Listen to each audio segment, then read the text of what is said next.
बात स्वयं बता रहे हैं कि हम छात्र विरोधी हैं, नौजवान विरोधी हैं, पिछड़े दलित विरोधी हैं और अच्छा कार्य कर रहे हैं। जो ये कैंपेन रोक दिए हैं, जो ये लाठी चलवाए हैं, अपनी वोट पे लाठी चलवाए हैं। ये जिंदगी मैंने समाज के लिए दे दी, बस और क्या हो सकता है मेरा। जेल में तो जीवन भर ऐसा तो है नहीं कि बाहर रह रहेंगे तो बहुत बड़ा तोप उखाड़ लेंगे। अगर गुलामी की जिंदगी जीना है तो ऐसी गुलामी की जिंदगी जीकर मैं करूंगा क्या। वोट की बात आती है तो हमको हिंदू बना दिया जाता है, इसके बाद हमको पिछड़ा, दलित, हे भावना से देखा जाता है, जाति सूचक गालियां दी जाती हैं। हम लोग यही लखनऊ में जब आंदोलन किए, समर समाज के जितने भी पुलिस थे भर के हम लोग को गालियां दे, लात जूतों से मारे हैं।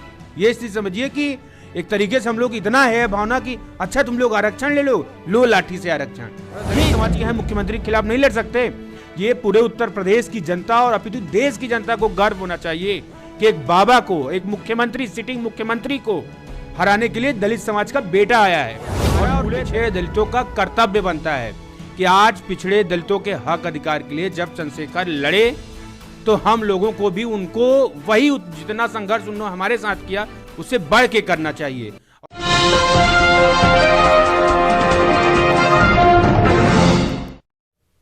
नमस्कार, स्वागत है आपका नेशनल जनमत में। आज हमारे साथ है बाहुबली अमरेंद्र पटेल बाहुबली। 69,000 शिक्षक भर्ती में जब आरक्षण घोटाला हुआ तो सारे छात्र सड़कों पर उतर आए और उनके साथ लगे थे अमरेंद्र जी। इलाहाबाद में छात्रों पर लाठीचार्ज हुआ, हॉस्टल में घुस के, लॉज में घुस के, छोटा बघाड़ा, आप जानते होंगे इलाहाबाद, तो छोटा बघाड़ा, आप तो वहीं के हैं खैर, तो वहाँ पे छात्रों को लॉज में घुस कर पुलिस ने मारा है।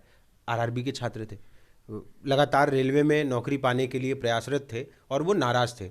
इस पे क्या कहेंगे, आपका क्या स्टैंड है इस पे? ये अपनी बात स्वयं बता रहे हैं कि हम छात्र विरोधी हैं, नौजवान विरोधी हैं, पिछड़े दलित विरोधी हैं और अच्छा कार्य कर रहे हैं। जो ये कैंपेन रोक दिए हैं, जो ये लाठी चलवाए हैं, अपनी वोट पे लाठी चलवाए हैं।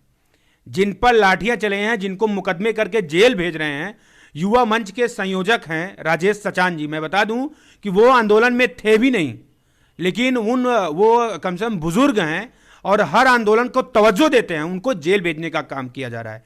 तो कहीं ना कहीं ये सरकार अपनी मानसिकता बता रही है कि हम युवाओं को नहीं जानते हैं, हम बेरोजगारों से हमारा कोई लेना देना नहीं है। हम तो बनाएंगे कि मंदिर बना रहे हैं तो ले लें मंदिर के नाम पे वोट। उस मंदिर में किसी दलित का नाम है, किसी पिछड़े का नाम है तो सभी लोग वही ना, तो उस मंदिर पे कोई वोट देने वाला नहीं है। ये मामला पुराना हो गया। आज जो नौजवानों की बात करेगा, रोजगार की बात करेगा, पिछड़े दलितों के हक अधिकार की बात करेगा, मैं बार बार पिछड़े दलित क्यों कह रहा हूं, हम 85% लोग हैं। इस बात को कोई सरकार दरकिनार नहीं कर सकती। हमारे मंत्री बनाते हैं झुंझुना टाइप वाले मंत्री, उनसे काम नहीं चलेगा। पिछड़े दलितों के हक अधिकार को भी देना होगा। ये सब जानते हैं कि 85% वोट है, लेकिन हमें हमारा हक अधिकार देना नहीं चाहते। मैं बार बार यही कहता हूं कि दलित पिछड़े जागें अपने हक अधिकार में। जब भी गड़बड़ी हो, गड़बड़ियां हर बार होती थी, कोई लड़ता नहीं था। हम लोग इस सरकार से ये कहते थे कि योगी सरकार ऐसी सरकार जिसके खिलाफ कोई आंदोलन नहीं कर सकता। एक बार माननीय मोदी जी के खिलाफ आप आंदोलन कर सकते हैं दिल्ली में किसान, लेकिन योगी खिलाफ, लेकिन मैं और मेरी टीम ने यह साबित किया कि आंदोलन किया जाता है और डंके की चोट पे किया जाता है। बाबा बैठाए और माफी भी मांगे, इनके मंत्री माफी मांगे कि हम लोगों से गलती हुई है, तुम्हें तुम्हारा अधिकार देंगे। ये डर सिर्फ वोट का था। तो हम लोग पढ़े लिखे लोग हैं, अनपढ़ टाइप के लोग नहीं हैं। समय समय पे हम लोग जगाने का काम करते हैं। इनको क्या, बड़े बड़े तानाशाह को पीछे दलित उखाड़ के फेंके हैं, इनको भी फेंकेंगे। इसकी राजनीति पिछड़े दलितों की राजनीति है। आप देखिए कि भारतीय जनता पार्टी तमाम मुद्दों से भटकाना चाहती थी, चाहे बेरोजगारी का हो, चाहे शिक्षक भर्ती के मामले हो, चाहे आरक्षण विसंगतियों का मामला, इनसे भटका के राम मंदिर मस्जिद पे ले जाना चाहती थी।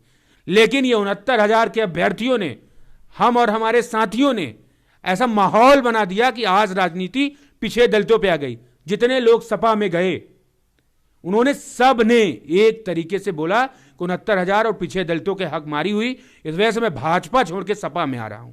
तो ये कहीं ना कहीं सपा के राष्ट्रीय अध्यक्ष अखिलेश यादव को भी सोचना चाहिए। 69,000 शिक्षक भर्ती के अभ्यर्थियों ने आधी सरकार गिरा दी, आधी सरकार इनका काम है गिराना, और उनको, उन अभ्यर्थियों को भी तवज्जो देने चाहिए। अभी भी कुछ सीटों का विसंगतियां इसमें हैं।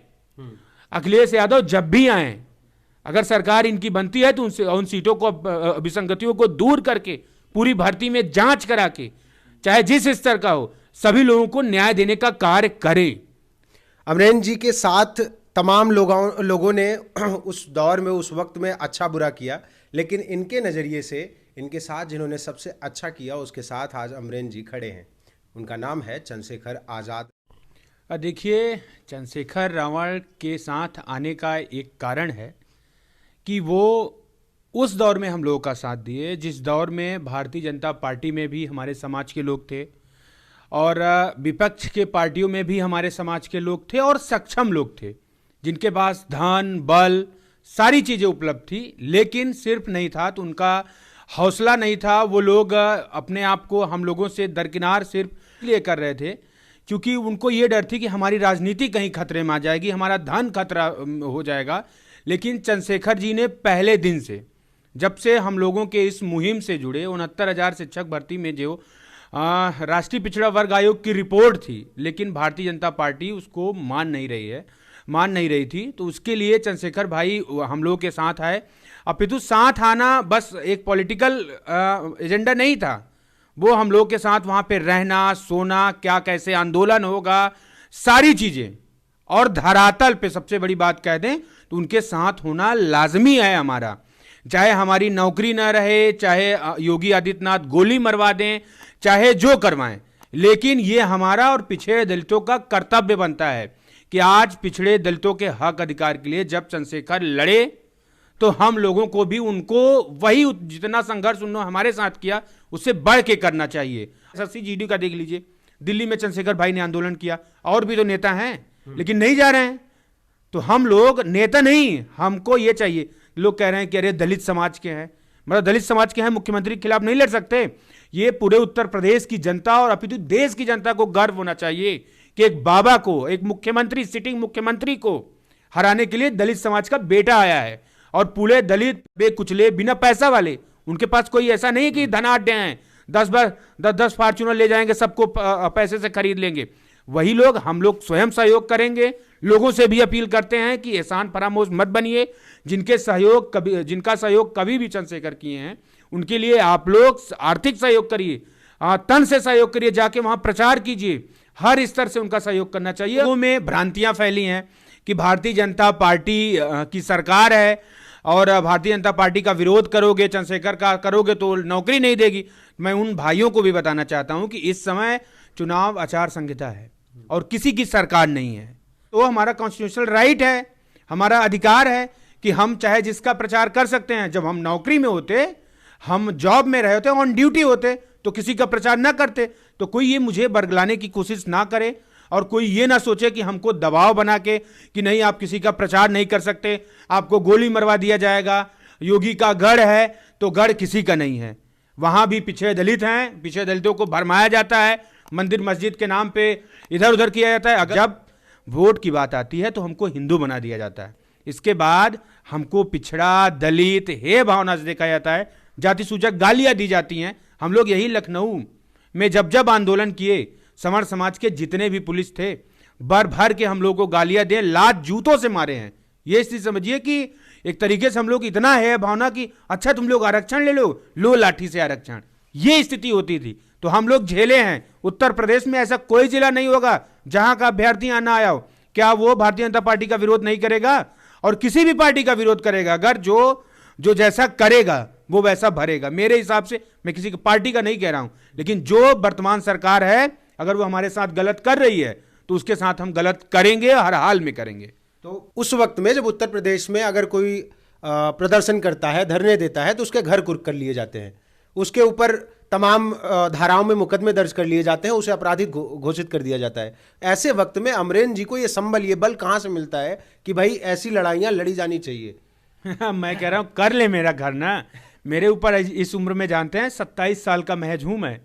गुंडा एक्ट, गैंगस्टर, हिस्ट्री सीटर, जब मैं आंदोलन संविदा का लड़ रहा था तो लगा दिए। तो मैं SP महोदय को जाके बधाई दिया कि ठीक है साहब, आप लगता है विधायक और मंत्री बना देंगे हमको। तो वो दंग रह गए कि यार ये तो उत्तर प्रदेश सरकार का दबाव था कि ये लड़का उभर रहा है, इस पर दबाव डाला जाए। तो मैं नहीं डरता, जब गैंगस्टर से नहीं डरा, गुंडा एक्ट से नहीं डरा, हिस्ट्री सीटर से, तो कुर्क से मेरे पास क्या है? एक अभ्यर्थी है, नौजवान है, अभी मेरे पास क्या है? मेरे पास, मैंने अपने बाप को भी कह दिया कि अगर दिक्कत होती है आपको कि मेरे कार्य से अगर पुलिस परेशान करती है, परेशान करती है, तो मुझे बेदखल कर दें, मुझे कोई जरूरत नहीं है। लेकिन मुझे जहां मेरे समाज के साथ गलत होगा, पिछड़े दलितों के साथ गलत होगा, और रोजगार के खिलाफ अगर कोई बोलेगा, बेरोजगारों के साथ गलत होगा, तो वहां मैं खड़ा रहूंगा, चाहे नौकरी में रहूं चाहे जहां रहूं। अगर ऐसी नौकरी को लात भी मारना होगा ना, तो वो भी हम मारेंगे, कोई जरूरत नहीं है। 40,000 रुपए में कोई मुझे खरीद नहीं लेगा।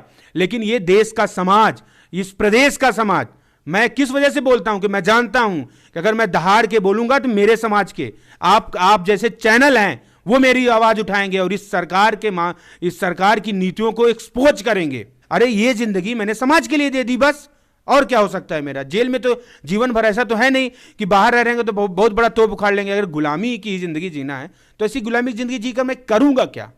तो इसीलिए मैंने स्टैंड लिया कि इस सरकार के खिलाफ लड़ना है, और इस सरकार के खिलाफ लड़ा और जीता भी।